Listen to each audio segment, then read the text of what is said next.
Hi everyone, my name is Rosa Raudales. I am an assistant professor and greenhouse extension specialist at the University of Connecticut. Today I'm going to talk about closed-loop irrigation system with a focus on preventing spread of plant pathogens.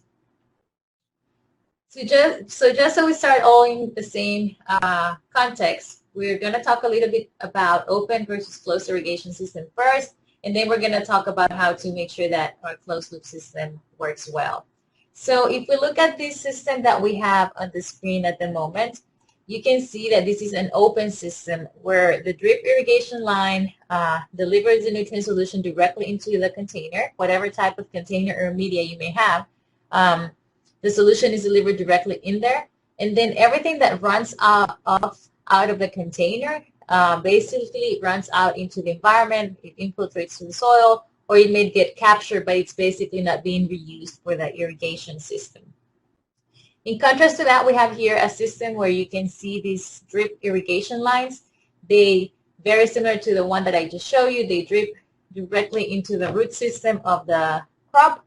But the difference here is that everything that drains from the container is being captured by these channels, and then everything that's capturing the channels, it goes to a catchment tank, and then it's being reused for irrigation of the same crop. So that is what a closed-loop irrigation system is. When we think about closed-loop irrigation system, we have two main concerns. The first one is about balance of ions in the nutrient solution. So we know that some elements are being uptaken at a different rate than others. So we end up with a solution that has more of something and less than other ions compared to the initial nutrient solution. So that needs to be taken care of. And then the second aspect is the spread of plant pathogens. As you can imagine, if you have plant pathogens coming in the system and then these move throughout the channel, you can imagine the spread of plant pathogens, and in the catchment tank, those may accumulate. So those are two of the main concerns with closed-loop irrigation systems. Today, we're going to focus on the spread of plant pathogens, but if you look into our website, we have another presentation on how to balance ions in closed-loop irrigation systems. Before we get into the subject, one of the things that's important as we talk about anything related to plant diseases is to make sure we understand how diseases develop, right? And if you were here yesterday for Cora's seminar, you might remember that we talked about the disease triangle. And the disease triangle, what it tells us is it explains to us how diseases occur. Where in order for diseases to occur, we need first to have a susceptible crop. And most of our crops are going to be susceptible to one or more pathogens, right? Then we have to have a pathogen that has to be present. It not only has to be present, but it has to be present at an abundant concentration. And then environmental conditions have to be conducive. The easiest way to think about environmental conditions, if you're familiar with container production, is if you saturate your media, you know you're going to get some sort of root rot, right?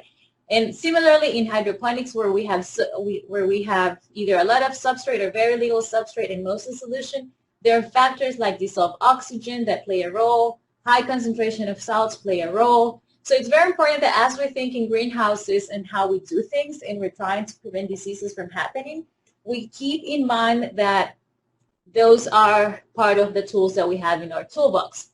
So again, when the three of the factors are present, that is when disease happens. If one of these factors is absent, disease is not going to happen. So just keep in mind that when we talk about water treatment systems, we're typically thinking about reducing the inoculum. We still have other tools in our toolbox that we should be using if we have them available. So keep that in mind as we're talking about that today. Think about everything I'm going to be talking to you about today is regarding this one aspect of disease. All the other aspects we're not touching, but you know that as a grower, you basically need to be a very good grower and still, even though you have a water treatment system in place. So take-home message number one is that water treatments are only one aspect of disease management. You have to always keep in mind what are other tools that you can use. So today we're going to talk about water quality differences because as we're going to see, what we start with is what's going to determine a lot of how we're going to design our system. We're going to talk about water treatment design considerations, and we're going to cover some case studies to help you understand better what a typical design in hydroponics should look like. So when we think about water, we tend to characterize water based on some parameters that are either chemical, microbial, or physical. Today we're mostly going to touch on microbial aspects, but as you're going to see, it's very hard for us to design a water treatment system and ignore the other aspects, because the water treatment system has to have in consideration that other aspects of the water quality will affect how you design your system. And we're going to touch on those when we look into the case studies. Broadly, what we know is that we classify water sources by kind of quality. We have like a high-grade quality, which is like municipally treated water, well water, rainwater, or water that has been treated with reverse osmosis. And we say that this is high quality because we know that it has very low microbial load. Typically, all of those except wells have low amount of salts, and most of them are very low in pathogens. When we talk about low quality sources, you can just look at that photo and see that surface water, it's a little bit more problematic. It's still usable. I don't think this specific water source is usable. As you can see, there's even a cow in that corner. So, but just so you know, I'm also going to show you an example of a grower who's using surface water. But just so you know that the quality differs there. When we think about recirculated nutrient solutions, I put that in kind of in the middle, mainly because my argument there is that even though we're building up some of the ions and pathogens that come from the original system, most of it are things that we've added except the pathogens, and that's why we're covering pathogens today. Again, we're not going to talk about food safety, but this is one big consideration for growers who are growing edible crops, that surface waters tend to be more problematic because of the food safety aspect as well. So when we look at water sources, and part of what I was saying earlier is the reason we call certain water quality low is, as an example here, we have different water sources, well and surface water, and these are the number of reports of plant pathogens that have been consolidated for each water source. You can see that definitely surface water tends to be more problematic, right? So again, the main thing I want you to take from here is like, I have this different water source, what is it that I need to be thinking about? And the other thing that's interesting here, we're going to talk about it later, but you can see that the issues that tend to be problems are usually water molds, Phytophthora, Pythiums, or fungal pathogens. So those are the ones that we tend to be the most concerned when it comes to water treatments. One of the considerations for water quality and which water source we use is the cost of the water.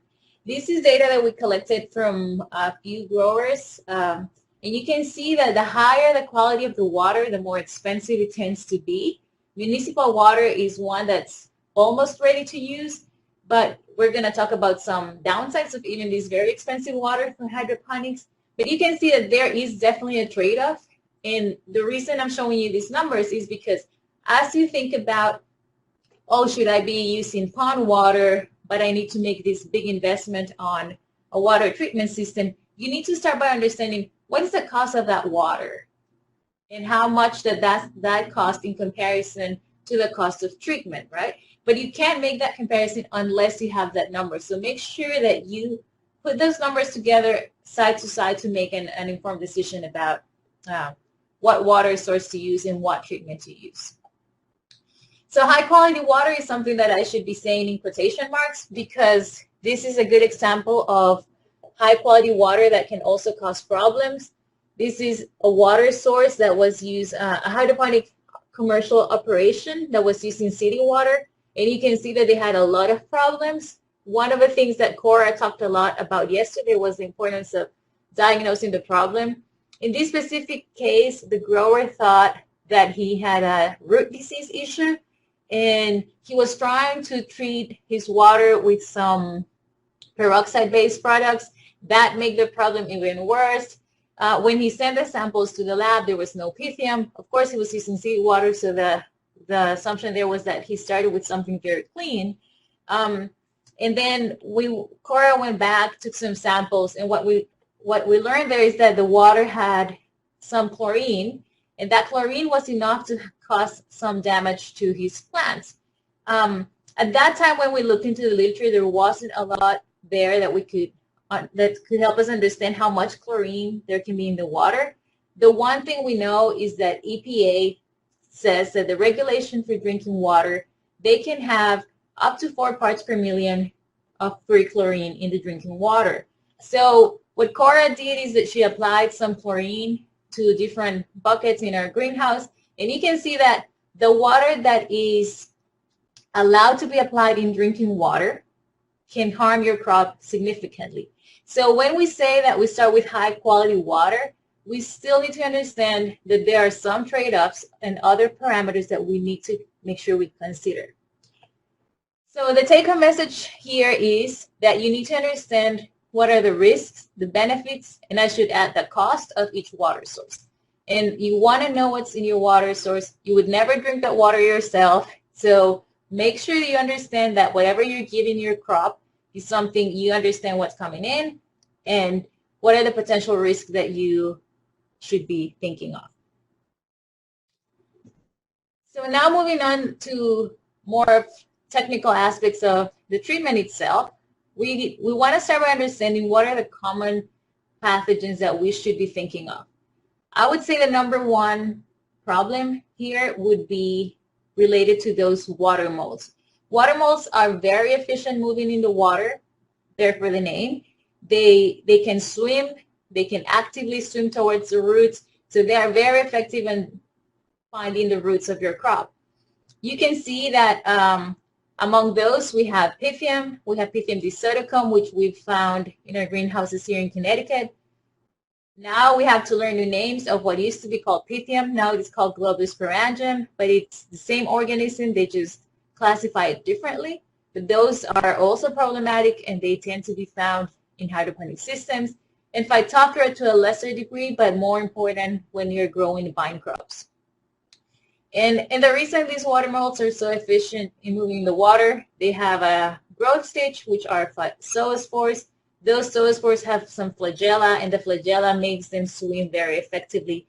They can even run against the flow of the water to a certain degree. So they're very good in the water. Other stages do not swim that actively, but they can move with organic matter. So organic matter is one of the most important things you can start when you think about sanitation and preventing disease from occurring in your greenhouses. The other group are fungi, and in here we have the big root players, Rhizoctonia, Fusarium, Thalaviopsis. We hear of those in Alternaria. We hear a lot about some growers having issues with those, especially Thalaviopsis seems to be kind of recurring in some basil growers. And these, unlike what we were talking about, water molds, they don't have structures that can swim freely, but their structures will most likely be moved with organic matter. So it goes back to the importance of thinking about when I'm trying to control anything related to waterborne pathogens, you want to start by removing any organic debris from the water that may carry those pathogens. Again, we're thinking about removing the inoculum that can be moved with the water. So with that, we're going to start with some case studies. We have a series, I believe, of 4 case studies. I tried to pick things that were somewhat different to give you a sense of what growers who do it well are doing out there. So in this specific case study, we have a grower who has, it's a Dutch grower with a very advanced greenhouse, high technology, mostly automated. They're growing their lettuce in NFT. They're using municipal water, and their main concerns here are when they're recirculating the water, they want to prevent pathogens. They want to make sure that nutrients have been adjusted, and they are concerned about pesticide residues. So the regulation in the Netherlands is that growers have to have a closed-loop irrigation system. So it has to be completely closed. I don't think they're allowed at any point in their production system to open the system and dump the water and start fresh. So that's an important consideration, and that I think is the goal for all of us as we're thinking on how we're growing our crops. The one thing, pesticide residues are not used throughout the production system, but if you look at those seedlings, at that stage, the growers are allowed to use either fungicides or insecticides.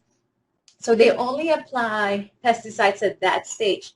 But one of their concerns, because they have this completely closed system, is that over time pesticides would accumulate, and that is a big concern for them because they don't want their crops to come out with some pesticide residues that have accumulated over time. So with that in mind, this is what this grower did. So we start with their municipal water, so it's a water that's clean. One of the things that they did is they started by putting a storage tank. Storage tank is one thing that when you think about moving water, it's going to give you a lot of power in terms of how you treat your water, because the storage tank is something that slows down the flow rate on one hand. It also allows you that if you're doing anything in that tank, it gives you an extended contact time. So when we think about designing, always think about where are points in the irrigation system where I need to slow the flow rate, either because I want to put a treatment system, an injector, or any sort of treatment that would be less expensive for you to put a storage tank versus putting a huge system that needs to deal with a very high flow rate. So that's an important consideration to begin with. So then they inject their fertilizers. The nutrient solution goes to the crop. An important consideration again here is how much water or how much nutrient solution is returned from the system. When we think about NFT systems, a big majority of that solution comes back and needs to be treated and reused. And we're going to see how that compares to other systems out there. The first thing, they have a really coarse filter. And again, we're trying to get rid of any debris. It goes back to another storage tank. And the reason for that is because they want to slow the system, the flow rate. It goes then to a two-stage filtration of carbon filters. Remember, we talked about their concern with pesticides. Carbon filters are one of the best options you can use out there. They're inexpensive, they're effective to remove pesticides. So that's why they have those two stages of carbon filtration. Carbon filters also remove organic elements such as iron chelates. So they just replenish those iron chelates, and then that goes back to the irrigation system. They replenish with fresh nutrient solution as needed, and then they test their nutrient solution every other day and recalibrate the nutrients as needed. So this is an example of something that I think is very important, because what about plant pathogens, right? That's what this talk is about. The first thing is they remove the debris because they see that as one of the major sources of contamination. The second thing is that this, like I mentioned earlier, is a very high-end greenhouse, so they really relied on controlling those environmental conditions and having a very healthy crop instead of injecting anything into the solution. One of the things with their regulation is because they have this completely closed loop system, they're very limited in anything that could be like an injectable chemical, so they avoid that. Traditionally, Dutch growers were using heat treatment, UV, or ozone systems for treatment of hydroponic systems.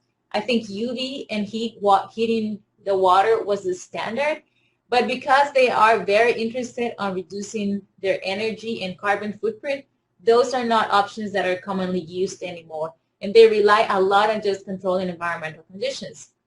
So again, it's not just about putting a water treatment system in place, it's about how this all fits in the whole production system. So here are photos of how the actual system looks. We started with a storage tank. This is not the actual storage tank, but it's a similar one where they stop the water, they collected the water, and they store it there. Basically, they just wanted to slow it down.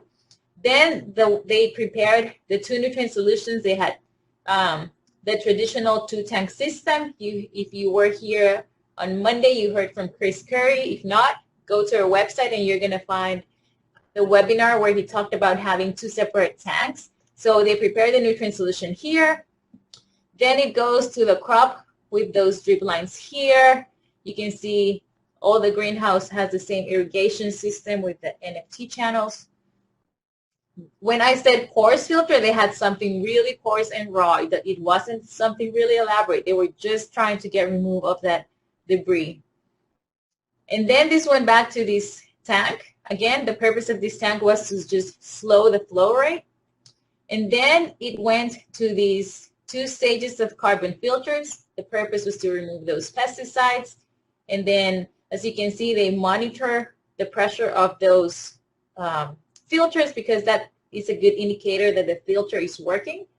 And then back here, I don't know, back here, what they were doing is they were pulling out some of that iron that needed to be replenished to make sure that the nutrient solution was complete. So again, this is just an overview of what this system looks like. So you can see it looks like it has a lot of parts, but when you break it down, it's really not that complicated. The benefit of all these parts that I mentioned is that all of them can be scaled. Carbon filters are things that come like from something really small to like as big as you want. Carbon is also inexpensive. I forgot to include some numbers. If you're interested in those, I can dig some numbers later for you and send that. But carbon filters are inexpensive, and again, you can size them in whichever way fits your operation. So I just draw this one. This is not from a real grower, but I just as an example, think about what an alternative method could be in a case of something like our water. Most of our municipal water, according to EPA, can have up to 4 parts per million of chlorine. So if that's the case, and you're a grower using that water, one of the things, and I should have added a note here, is first of all, you should be testing your water more frequently to make sure that you are not above that range. You want to start with a carbon filter because that would help remove the chlorine, right? So if you're using municipal water, that's one of the recommendations I would like you to take from here today. Make sure that you test your water, because the city can change how much chlorine they're injecting based on how much issues they might see are coming in their system, and they are not required to notify you, but your crops cannot tolerate the same amount that humans can tolerate. You would then inject some fertilizer that would go to your crop. You always want to make sure you remove the debris. In this case, the grower had a very coarse filter. Ideally, you can have more than 1 stage filtration. You want to have something that's really coarse and maybe something slightly finer later to just make sure you're removing smaller particles such as roots. Again, something that slows down the flow, it's always good. Make sure that you are looking at the nutrients before you use, and then again, make sure you're testing as frequent as possible. In the case of these Dutch growers, they're testing their solution every other day, which is kind of the way they do things. I don't think our growers do it as often, but at least I would say, and maybe you should hear what Neil says tomorrow, but at least I think you should be doing these at a weekly rate. This is another example from a real grower. It's also a closed irrigation system. This is slightly different because it's not what you would say 100% hydroponics. It's a soilless system. But I just wanted to include this one here because this grower is using pond water. So the pond is mainly being fed by rainwater and the runoff from their own property. So what you see, this grower, he has a pond which has like a big aeration system. I unfortunately couldn't find a photo of that pond, but I've seen it. And the aeration system is so strong that you go there in the winter here in Connecticut and the pond does not freeze. So the movement is like really, really aggressive. Then he has a 2-stage filtration system of that type of filter that's called in the industry sock filters. So very fine filtration systems. And then he has a UV treatment system. And the reason you want to see at this system is because UV will only be effective if the water is very clear. So you need to start with something that's really fine right before the UV treatment for the UV treatment to work. So he has that kind of like integrated system.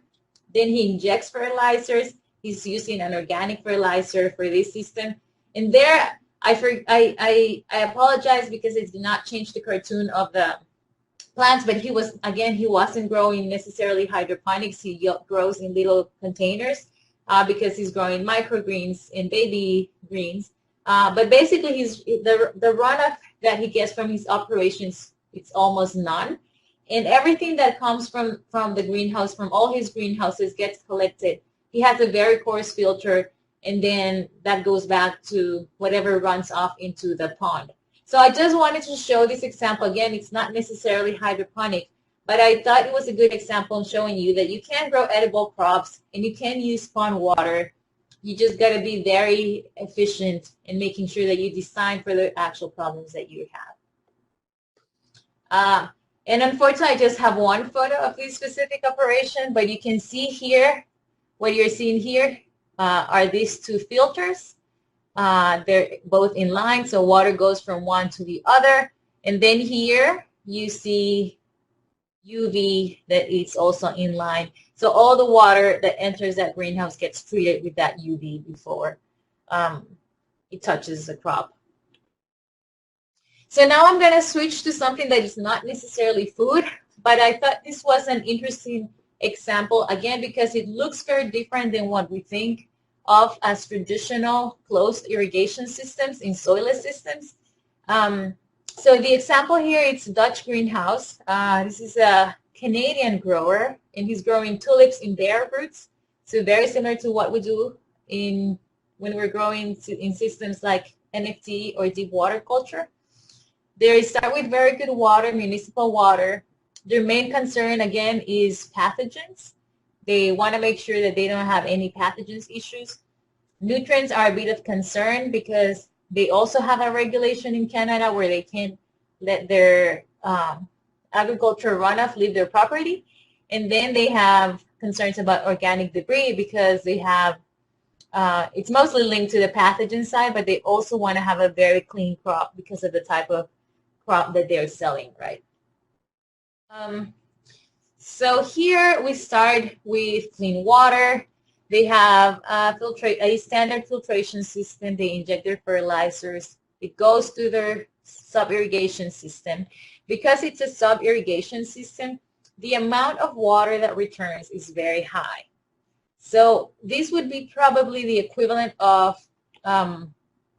what would happen if you were trying to deal with deep water culture, that if you're trying to treat that water, you would have to deal with a lot of water that's coming back. Then they had a coarse screen filter, followed by something that's a finer type of filtration. We're going to see some photos of that. And then he sent everything through a system that was like a plant, sort of like a constructed wetland combined with a slow sand filtration. However, during the winter, they mostly relied on the media type of filtration. And then they injected activated peroxygens and fertilizers. And again, I thought this was a very interesting example because they are injecting some chemicals because they want to have some residual effect throughout the irrigation system to make sure that their floors remain clean, because you're going to see what their floors look like. So again, they start with these little bulbs. The bulbs go in cases. So this is just so you get a sense of why they're doing what they're doing. So they grow on the floor. Again, we have no media there, so naked roots. They have this irrigation system. I don't know if you can see in this row here some little holes. So that's a type of sub-irrigation where the water floods, and that's how the water comes in. That's why we have so much water returning. And then from there, the water gets filtered first by this very coarse membrane filter, and then, screen filter, and then it goes through here. You probably cannot see it because it's a bit dirty, but what you're seeing here is a paper filter. You can see here how the clean roll looks like. And basically, they have those two-stage filtration, one after the other, and then the water from here goes directly to their system out here. What you're seeing here is something like a really massive media filter where they have different layers of different types of sands and substrates that will help remove some of the elements. Again, these guys, they have plants growing on top of that media bed during the summer. During the winter, that's not the case. But basically, one of the things that they're trying to achieve with this media bed is to slow the water on one hand, but also trying to get rid of some of the nitrogen that comes out of the system. And then this water, they have at the other end, the water gets piped again and goes into the storage tank, and then it comes back into their system. And here, I don't know that you can see it here, but this little thing here, this little tube is dripping a little bit of peroxide into the water, and then it goes back to the whole system. So now we have another case study on an edible crop. I know you were probably just expecting greens, but I think these different examples give you a broader sense of what you can see in the industry. This one is an example of a 20-acre greenhouse growing European cucumber for international market. It's a Canadian greenhouse as well. They start with very clean water, and their main concerns are pathogens and nutrients. If you've ever grown vine crops, you'll know that the nutrition is a bit more complicated than growing something like leafy greens. So the standard here would be they start with their water. They have an inline disc filter, a simple thing. They inject fertilizers. They have some solution that's captured. Unlike what we're seeing in NFT system, the amount of water that comes here is very low. That goes into a tank. There's a two-stage filtration. And I would say that one downside here is that they should have a filtration system here. They don't have it because they basically just want to slow the water as it comes out. So they didn't want to put a filter that would slow them too much. They have a UV system, another filter, and then they put it back in another tank. The good thing in this case, and it's a reason why the problem is less of a concern for this grower, is that basically they have the benefit of diluting the problem, right? Because the return water is so little, they just add a lot of fresh water, adjust the nutrients, and then it goes back to the crop. So in this specific scenario, they have the benefit of we're diluting the problem. If there's anything there, we're diluting. But despite that, they're still treating, but they said that it's a big benefit, right?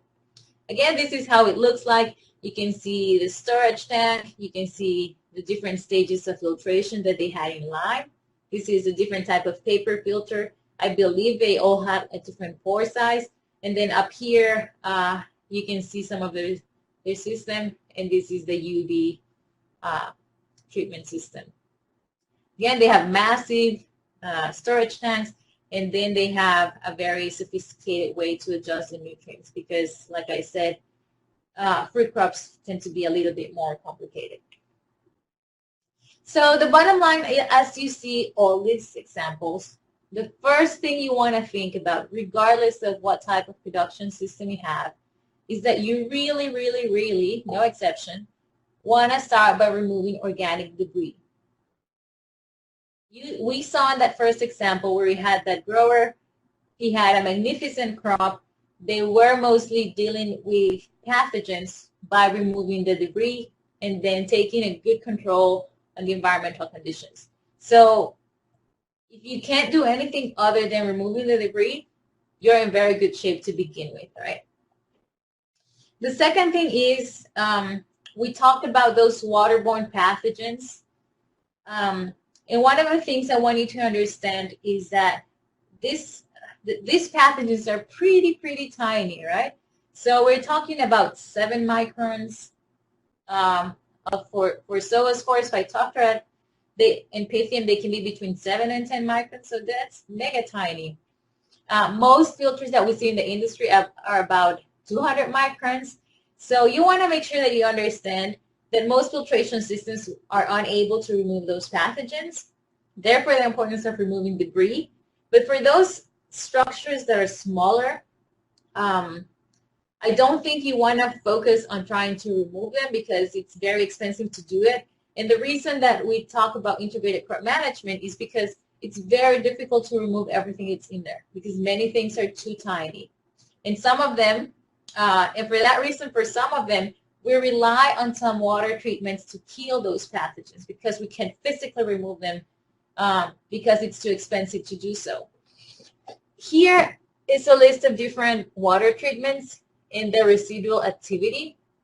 The residual activity is beneficial if you want to have something that moves throughout the irrigation. The problem we have in hydroponic systems is that we don't have clear doses for what is the threshold for phytotoxicity. So we got to start really slow in terms of how we use those rates.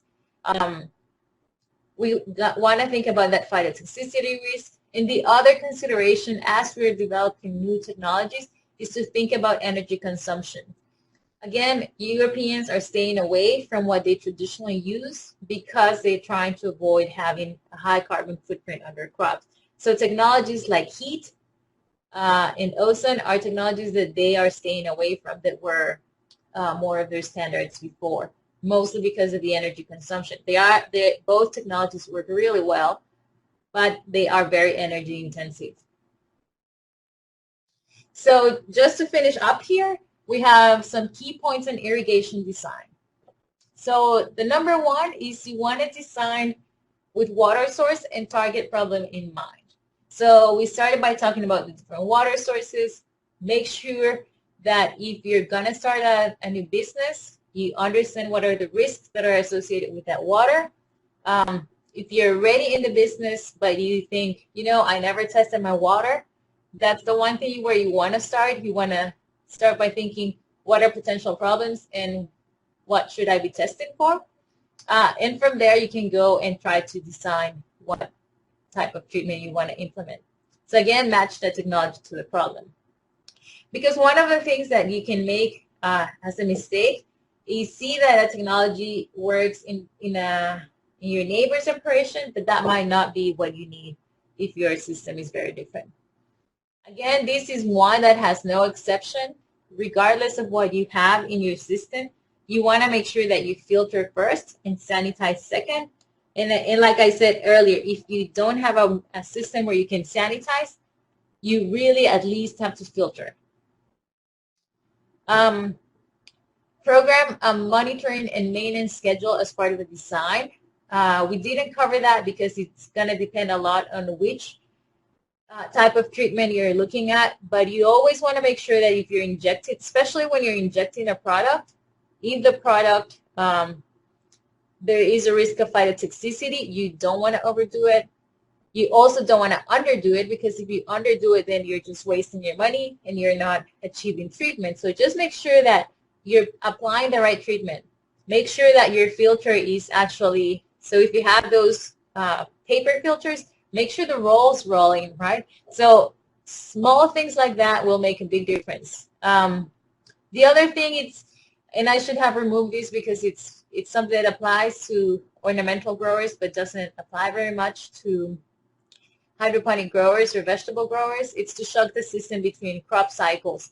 I don't think we have that luxury when we're growing vegetables because we grow all year round. Most of us do.